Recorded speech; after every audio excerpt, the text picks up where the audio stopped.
Mbahaye ikaze mwe mudahwema gukurikira amakuru ndetse n'ibiganiro tugenda tubagezaho hano kuri KN Radio. Aka kanya tugiye kubabwira byinshi ku ifungurwa rya Bamporiki, umwe mu babaye abayobozi bavugaga rikijyana mu gihugu cy'u Rwanda. Kuri ubu Bamporiki Edouard wahoze ari umunyamabanga wa leta muri Minisiteri y'Urubyiruko n'Umuco akomeje kugaragaza ko yanyuzwe n'imbabazi yahawe n'umukuru w'igihugu zatumye afungurwa nyuma y'uko yari yarahamijwe ibyaha birimo kwihesha ikintu cy'undi hakoreshejwe uburiganya no gukoresha mu nyungu ze bwite ububasha ahabwa n'itegeko. Mu gihe tugiye kubagezaho iyi nkuru, icyo mbasaba ni uko mwareba munsi y'iyi nkuru murabona ijambo subscribe cyangwa sabone, uhite ukandaho n'akazugira kaza nako ntugasige nako uhite ugakandaho. Icyo gihe uzaba ushimangiye yuko ugiye kujya uba uwa mbere mu kubona amakuru ndetse n'ibiganiro tugenda dutambutsa hano kuri KN Radio. Reka twitse gatonya ubundi tuze tubabwira byinshi ku ifungurwa rya Bamporiki Edouard wahoze ari umunyamabanga wa leta muri Minisiteri y'Urubyiruko n'Umuco. Nongeye kubaha ikaze bakunzi ba KN Radio, aho tubagezaho amakuru aba arimo aragenda avugirwa mu gihugu cy'u Rwanda ndetse no hanze y'igihugu cy'u Rwanda. Nk'uko rero twari tumaze kubibabwira, nuko tugiye kuza tubabwira byinshi ku ifungurwa rya Bamporiki Edouard. Kuri ubu isengesho rya Bamporiki nyuma yo gufungurwa ku mbabazi za perezida, uraza kuza kumenya byinshi bikubiye muri rino sengesho rya Bamporiki Edouard nyuma yo gufungurwa ku mbabazi za perezida. Bamporiki Edouard wahoze ari umunyamabanga wa leta muri Minisiteri y'Urubyiruko n'Umuco akomeje kugaragaza ko yanyuzwe n'imbabazi yahawe n'umukuru w'igihugu zatumye afungurwa nyuma y'uko yari yarahamijwe ibyaha birimo kwihesha ikintu cy'undi hakoreshejwe uburiganya no gukoresha mu nyungu ze bwite ububasha ahabwa n'itegeko.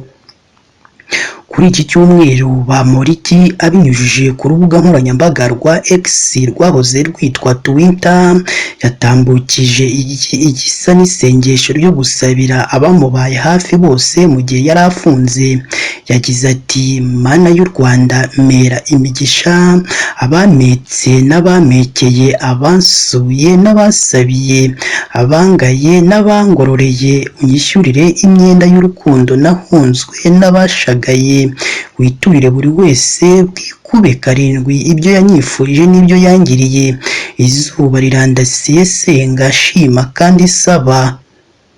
Ubu butumwa bwari buherekeje irindi sengesho rinini Bamporiki agaragazamo gushimira umukuru w'igihugu wamuhaye imbabazi.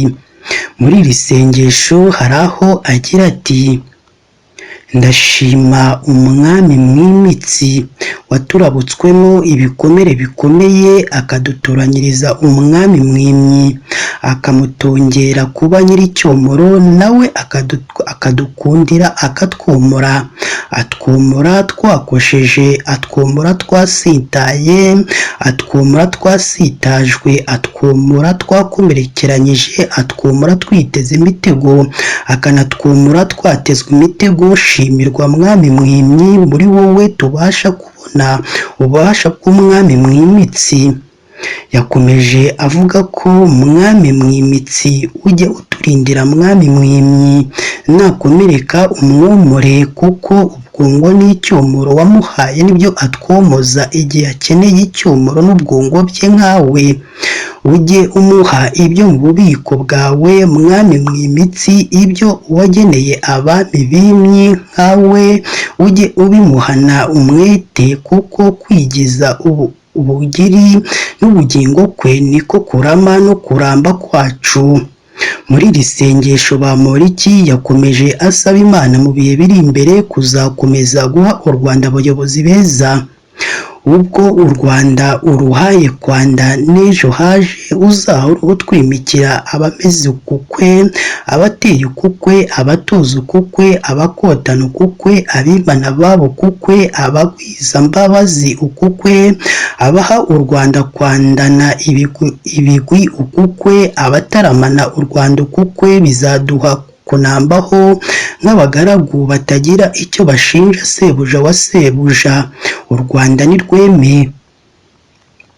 Kuwa 23 Mutarama 2023 nibwo urukiko rukuru rwongereye ibihano byari byahawe Bamporiki Edouard wari umunyamabanga wa leta muri Minisiteri y'Urubyiruko n'Umuco by'imyaka 4 rutegeka ko afungwa imyaka 5 akanatanga n'izahabu ya miliyoni 30 z'amafaranga y'u Rwanda.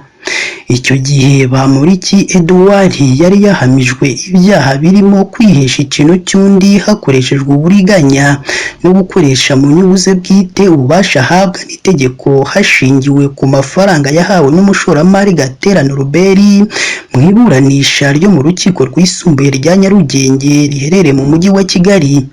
Iteka rya perezida riha imbabazi abagororwa barimo na Bamporiki ryasohotse ku ikazeti ya leta kuwa 18 Ukwakira 2024. Reka tubibutse ko iyi ari KN Radio ukomeje gukurikira, ishakiro rukumbi ry'amakuru yizewe mu Rwanda ndetse no hanze y'igihugu cy'u Rwanda. Iyi ni inkuru ya Bamporiki nyuma yo gufungurwa agasaba imbabazi abamubaye hafi ubwo yari afunze, ndetse akaza anashimira umukuru w'igihugu wamuhaye imbabazi agafungurwa. Ndagushimiye wowe twabanye muri aya makuru yacu y'uyu munsi. Icyakora icyo tugusaba ni kimwe gusa, ni uko wareba munsi y'iyi nkuru urabona ijambo subscribe cyangwa sabone, uhite ukandaho n'akazugira kaza nako ntugasige nako uhite ugakandaho. Icyo gihe uzaba ushimangiye yuko ugiye kujya uba uwa mbere mu kubona amakuru ndetse n'ibiganiro tugenda dutambutsa hano kuri KN Radio.